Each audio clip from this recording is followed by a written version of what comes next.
Hey, what's up? It's Jim, and today I'm going to talk about the film Faust.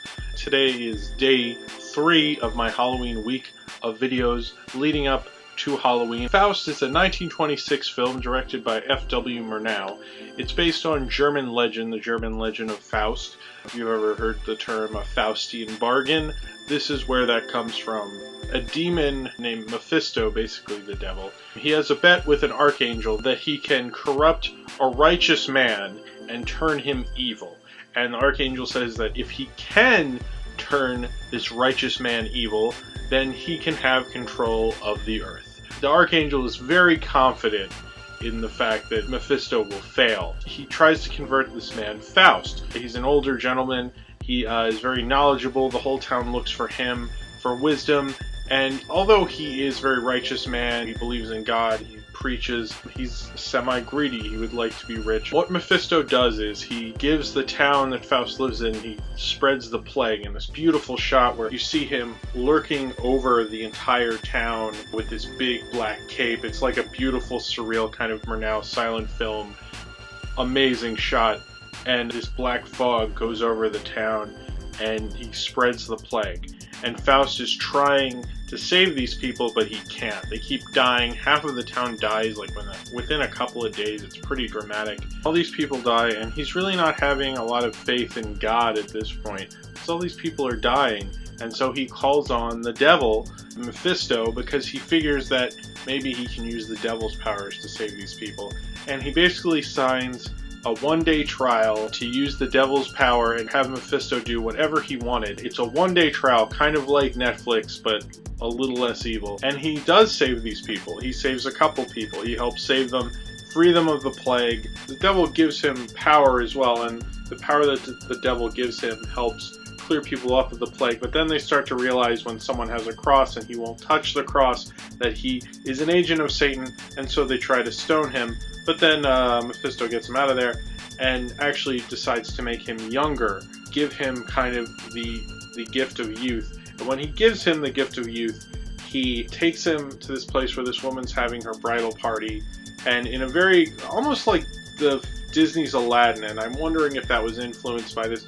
I kind of think it's just coincidence, but he comes in with like all these elephants in this big parade and steals this woman from her new husband and takes her away. But Mephisto's like, well, if you want to, have sex with this lady and all these young ladies, I mean, legally young, not creepy young, you have to sign more than a one-day trial, because the sand in the hourglass I was using for the one-day trial is over. So you need to sign a long-term contract with me. And he does. And then he goes back to his town, and it's suddenly Easter, and falls in love with this girl Gretchen, and uses Mephisto's powers for her to fall in love with him, and the devil kind of corrupts her and him to still try to win this bet from the archangel. F.W. Murnau is one of the greatest silent film directors of all time. He directed Sunrise, which is probably his best known film. It's one of the best silent films ever made. He's also done The Last Laugh. He did Nosferatu. He's an incredibly influential silent film director. He really labored over this film.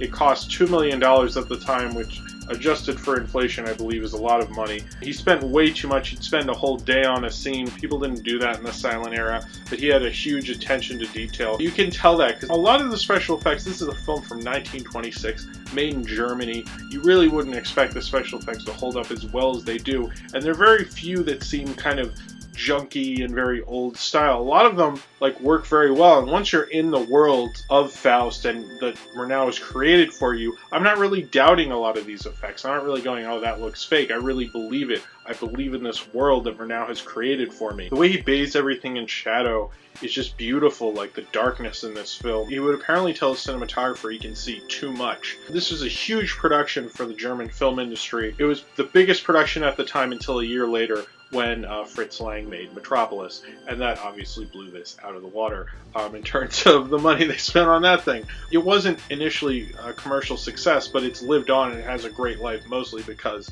of the reputation Murnau has. The man who plays Mephisto, Emil Jannings, who was also the protagonist in The Last Laugh, but the way he plays Mephisto, it's so playful, it's so dark, it's so creepy, and Mephisto has a lot of different costume changes, and the way he expresses his face is always the same. You're never unclear who Mephisto is. From the beginning, when he has these large swooping wings and a coat that goes over the entire village, to like when he has a weird black getup, the way his eyes move, like his eyes and his face are so expressive. He's just such an amazing silent film actor.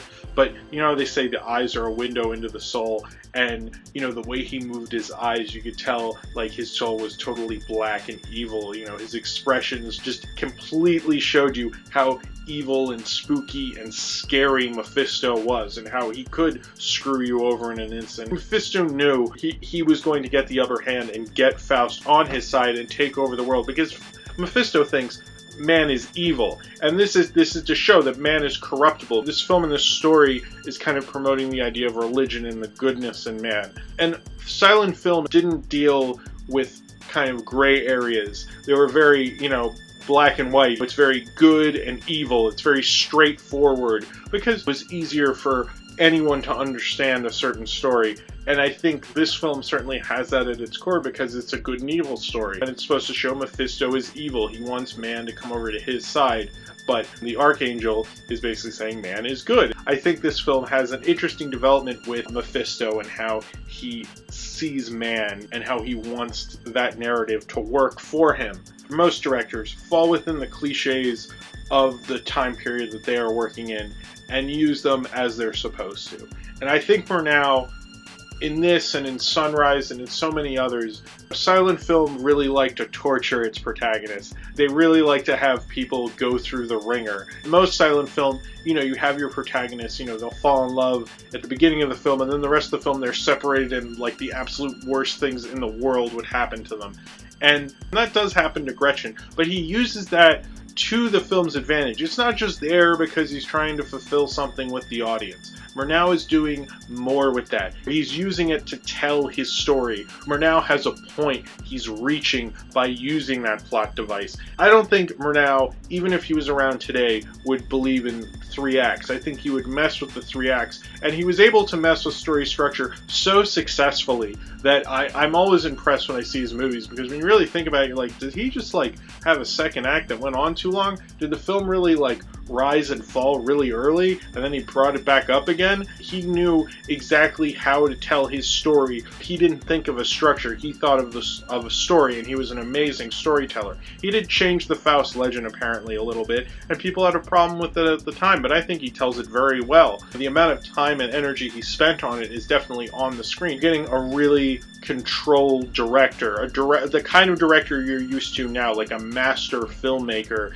is what Murnau is bringing to silent film. He was a master filmmaker. This was his last German film. After this, he made Sunrise. I don't know if I like it and am as fascinated by it as Sunrise or The Last Laugh, but I'm incredibly impressed with the special effects. The majority of them are just awe-inspiring. I don't really even know how he did them, and they look so beautiful. Even the ones that I can tell that's a set or it's a, you know, a miniature or whatever, doesn't really bother me because it just has such a distinctive, expressive look. Faust is just one of those creepy morality tales that I think can spook you out, but also is just a great story. You know, it doesn't really matter what genre this fits into. It's, you know, it's one of the great stories I think humanity has ever created or ever told, Faust, and it's a good story to know regardless. And this is, I think, probably one of the best ways to hear it is through F.W. Murnau and this amazing 1926 silent film. So if you have seen Faust and you would like to talk about it, then comment below in the comments, and subscribe if you would like to. And I'll be back tomorrow with day 4 of the Halloween week of videos.